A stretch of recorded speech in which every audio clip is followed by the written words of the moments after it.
इस्लाम इस चीज का दर्श नहीं देता है कि किसी को मारो, कत्ल करो, मर्डर करो। इस्लाम इसकी इजाजत नहीं देता है कि कहीं पे जाकर के बम मार दो और मासूम से लोग मर जाएं। इस्लाम इसकी इजाजत नहीं देता है। इस्लाम तो इतना कहता है अगर कोई किसी को मारता है बगैर किसी वजह से, मन कतल नफ्सन बगैर नफ्सिन औ फसादिन फिल अर्ज़ फकन्नमा, फिर फरमाया मन कतल नफ्सन बगैर नफ्सिन औ फसादिन फिल अर्ज़, अगर किसी ने किसी को कत्ल किया जमीन के अंदर बगैर किसी उज़्र के, तो उसने गोया के पूरी इंसानियत को मार दिया, कोई इंसानियत को मार डाला, खत्म कर दिया, उसने पूरी इंसानियत को मार दिया। वमन अहयाहा फकअन्नमा अहयन्नास जमिया, और अगर उसने किसी को बचा लिया, और अगर किसी को बचा लिया, पानी पिला दिया।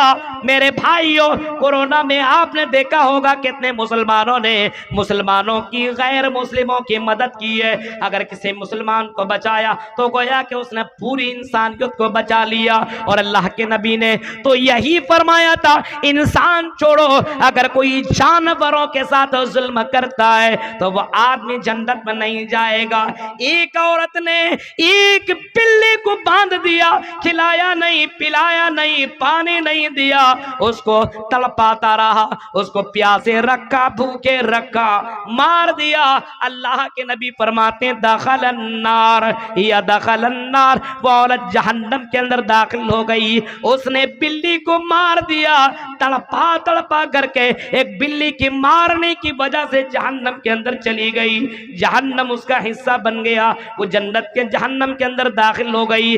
और फिर अल्लाह के नबी सल्लल्लाहु अलैहि वसल्लम फरमाते हैं एक तवाइफ, एक जानिया और एक अपने जिस्म बेचने वाली औरत ने एक कुत्ते प्यासे कुत्ते को जो मारे प्यास के अपनी जबान को बाहर निकला हुआ था और प्यास के लिए तड़पा हुआ था और अपनी जबानें बाहर किया हुआ था और ये समझ में आ रहा था पानी के लिए तरस रहा है, तड़प रहा है। उस औरत की नजर पड़ी, उस कुत्ते के ऊपर नजर पड़ी, उस औरत की दया देखी, उस औरत की दयालु देखिए, मेहरबानी देखिए, रहम देखिए। उस औरत ने, वो औरत कुएं के अंदर जाती है और अपने मोजा को भिगाती है, बाहर निकलती है और उस कुत्ते के मुंह के अंदर पानी डाल देती है और कुत्ते को पानी पिला देती है। इमामी कायनात रहमतुल लिल आलमीन कहते हैं इस अदा की वजह से, कुत्ते को पानी पिलाने की वजह से औरत दाखिल जन्नत, वो औरत जन्नत के अंदर चली गई।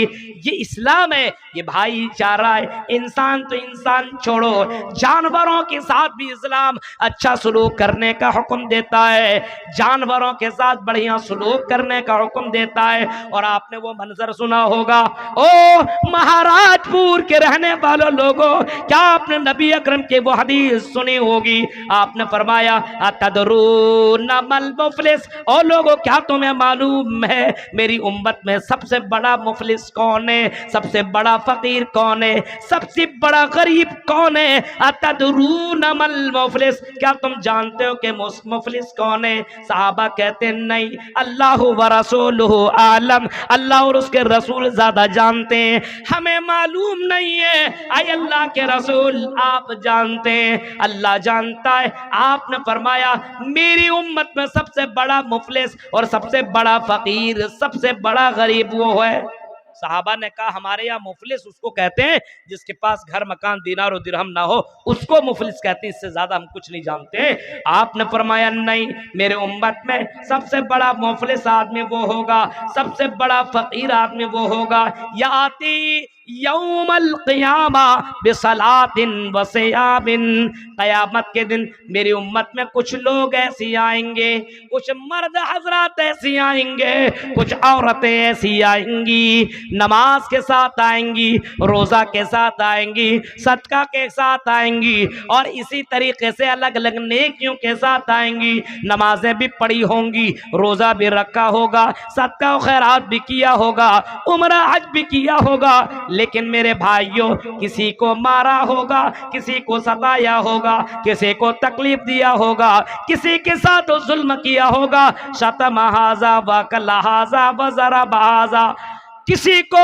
मारा होगा, किसी के साथ जुल्म ज़ियादती किया होगा, अल्लाह के नबी सल्लल्लाहु अलैहि वसल्लम फरमाते हैं ऐसे आदमी को जब लाया जाएगा फयुता हाजा मिन हसनाती व हाजा मिन हसनाती, और उनकी नेकियों को मजलूमीन के ऊपर दे दिया जाएगा और मजलूमीन के गुनाह को इसके ऊपर डाल दिया जाएगा।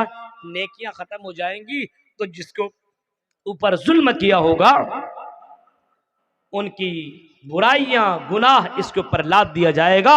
सुम्मा तोरे हाफिंदार, फिर इसको जहन्नम के अंदर डाल दिया जाएगा। ओ मेरे भाइयों, अपने भाइयों के ऊपर जुल्म करने वालों, और यहाँ पे बहुत सारी औरतें भी होंगी सास बनी है और अपनी बहुओं के ऊपर जुल्म किया करती है। औरतों, अगर तुम्हें ये कुर्सी मिली है, अगर तुम सास बनी हो तो सास ऐसी बनो, अपने बहुओं के ऊपर और अपने बेटों की बीवियों के ऊपर जुल्म न करो। ये जुल्म अल्लाह को बर्दाश्त नहीं है। इन्नी हरम तो जुल्म अला नफ्सी, ओ अल्लाह के नबी सल्लल्लाहु अलैहि वसल्लम फरमाते हैं कि अल्लाह ताला कहता है हरम तो जुल्म अला नफ्सी, मैंने जुल्म को अपने ऊपर हराम करार दिया है, मैंने जुल्म को अपने ऊपर हराम करार दिया है, अपने ऊपर मैंने जुल्म को हराम करार दिया है। इन्नी हर्रमतु जुल्म अला नफ्सी वजअलतुहु बैनकुम मुहर्रमन फला तज़ालमून। ऐ लोगों, हमने तुम्हारे दरमियान भी जुल्म को हराम करार दिया है। बहुत से लोगों को आपने सुना होगा अपने बीवियों को मारता है, अपने बीवियों को मारता है और जुल्म ज़ियादती करता है। ओ लोगों, जरा सोचो तुम्हारे बेटियों के साथ ये मामला हो तो क्या तुम्हें, कैसा तुम्हें लगेगा? किसी बेटी को ला करके और उसके ऊपर जुल्म ज़ियादती करने वालों, उनकी बेटियों के ऊपर हाथ उठाने वालों, अपने बीवियों को मारने और सताने वालों, मेरे भाइयों गौर करो, ये कौन सा इंसाफ है और ये कौन सी भाईचारगी है, ये कौन सी मोहब्बत है? समझ में बात नहीं आती है। बहुत सी औरतें, बहुत सी लड़कियां अपनी भाभी के साथ जुल्म ज़ियादती करती है। मेरे प्यारे साथियों, ये जुल्म अल्लाह ताला को बर्दाश्त नहीं है। सबसे बड़ा मुफलिस, सबसे बड़ा फकीर वो है नमाज के साथ जुल्म करे, नमाज के साथ किसी के ऊपर अत्याचार करे, किसी के साथ अन्याय करे, किसी के साथ नाइंसाफी करे। ये सबसे बड़ा फकीर और सबसे बड़ा बदकिस्मत इंसान है मेरे भाइयों। सबसे बड़ा कि इंसान नमाज रोजा हज सब कुछ करे और इतना बड़ा जुल्म करे, ये अल्लाह ताला को बर्दाश्त नहीं, हो ही नहीं सकता है। किसी को तकलीफ दे और जन्नत में चला जाए, ये हो ही नहीं सकता है, ये हो नहीं सकता है। ला यदखुलुल जन्ना, ऐसे लोग जन्नत में नहीं जाएंगे।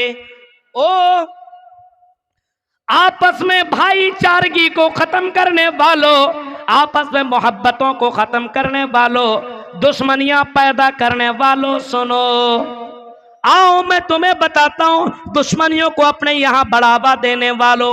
बहुत सा काम ऐसा होता है जो चुगलखोरी करता है, इसको उसको लड़ाता है,